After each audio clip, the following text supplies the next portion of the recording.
Okay, thank you. Okay. So probably about 30 years ago, I started digging deep into researching dreams and symbols. I was trying to build up content for my own personal work, but then I started making my own discoveries about how important dreams are, how they impact us, and again, not just about being an artist, but just being about a human being, how we have collective symbols, how they connect us across great distances, how we share them. And then also this fabulous world of the unconscious that we're all still trying to discover in a way that could also be a form of self-healing.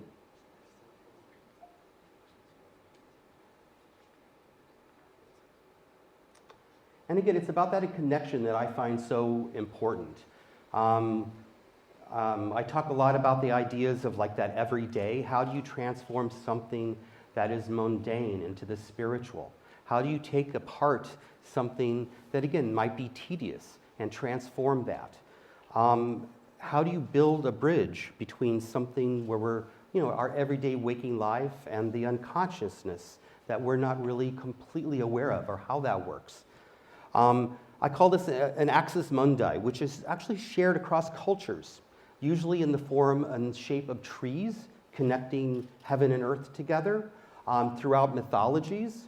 It doesn't matter if it's related Chinese or going maybe into Norse mythology. There's so many connections that are being made with this symbol itself. And the importance that we're always sort of thinking about that. We're thinking about how we transcend ourselves. How do we take, again, that basic type of thing that's happening in this day? How do we bridge it with something that's special and unique to us? And again, crossing cultures and crossing myths. And that's where I'm getting into talking more about the idea of mythologies. Not going as far back as cave painting, but starting off when we started telling stories about our dreams, about our sleeping times. We didn't always know, and we still don't really know what happens inside ourselves. There's basic information that says, that it's a survival mechanism. It's a way for us to handle stress. It's a way for us to work out unresolved problems throughout the day. I find it something more important and more special about that as I've done this research. So again, going back to Mesopotamia, talking about the two deities, the personifications of sleep, Mamu and Sisig. Sisig was the ruler of the entire dream world. So your unconscious was ruled by this deity, by this entity. Mamu was a gentle goddess who actually led you into sleep, allowed you to kind of explore this land that was ruled by another individual. And also, we're talking about axis mundi, connections, bridge, this tree form connecting heaven and the earth.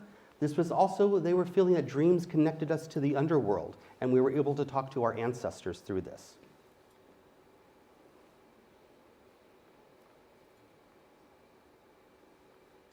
And still staying within the ancient realm, the Canaanites had a personification of the setting sun, Shalim. Shalim actually, again, greeted us and walked us into the dusk as the sun was setting. So we would reflect on our daily activities before we went to sleep. It would allow us to kind of transfer ourselves into the dream world.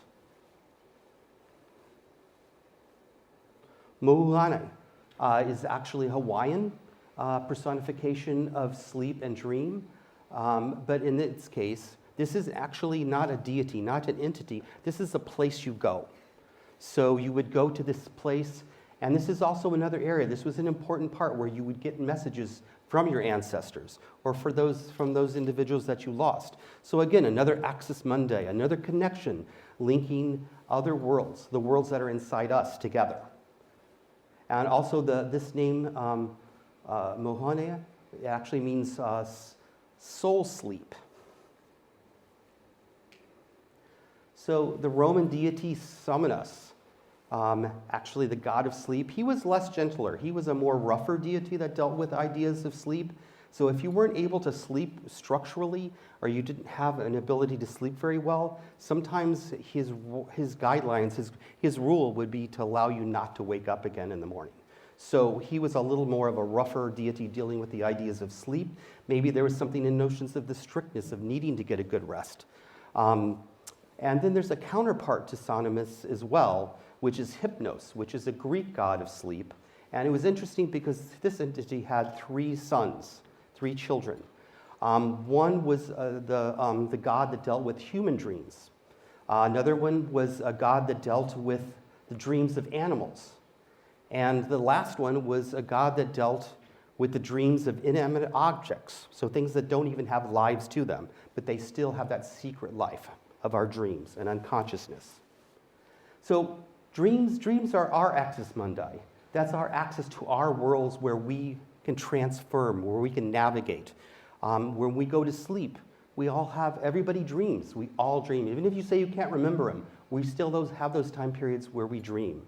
And that connects us in certain ways to the past or to the future.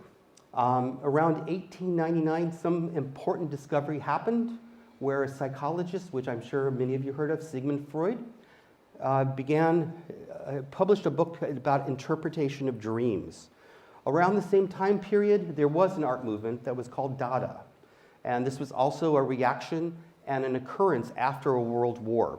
So things had changed. People had changed their perspectives. They were seeking new information.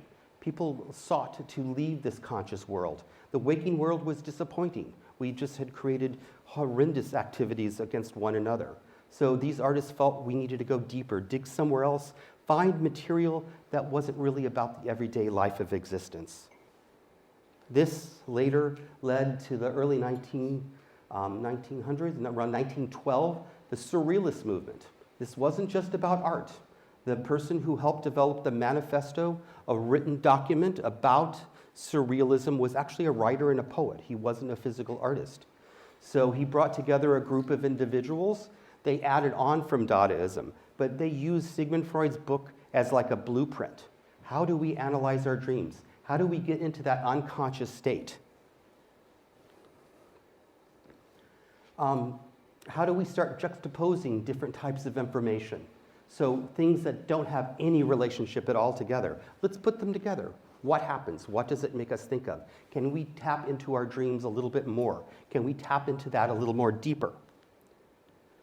And Andrew Brenton, who was the writer of this Surrealist Manifesto, again, he worshipped Sigmund Freud. He thought he wrote him all the time. He thought he was the work that he did was the most amazing work that, that again, he felt that this was the next evolutionary step of humanity, where we were going to be understanding how to use our dreams and use that 8-hour, 6-hour time period to actually create something and pull our resources and pull content from and change the way we are. At the same time, these artists, they were working with different types of games that they developed in order to kind of tap into the unconscious while we were awake. A lot of these artists, specifically Andrew Breton, he wound up actually visiting Sigmund Freud and talking with him about his work, and he showed him all the Surrealist work. And actually, Sigmund Freud wasn't really a big fan of it.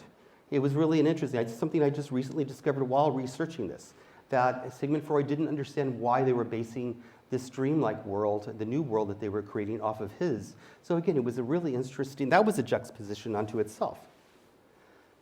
Again, going into another artist, Max Ernst, this individual actually brought Surrealism from Europe into America. So he was the reason that actually abstract expressionism and pop art and all these other American Western approaches came about. Later in the 1960s, Jung released this book, published this book, dealing with dream analysis. And what he was doing is trying to, again, find those connections. He started doing research with individuals from different places, different countries, and talking to them about the symbols that they found in their dreams. And he started realizing that there was more connections. As I brought up the form of the tree, the axis mundi, this is also something, there was a lot of shared types of information. And he wanted to discover that a little bit more. So then he started looking into these symbols that we share, not just symbols from dreams, but cultural symbols. Why are there so many similarities between them? And again, he started realizing that our unconscious is a sea of symbols. And how do we pull that out? How do we analyze that? How do we use that for future? The snake biting its own tail is a really powerful symbol to me. And this is, again, across multiple cultures.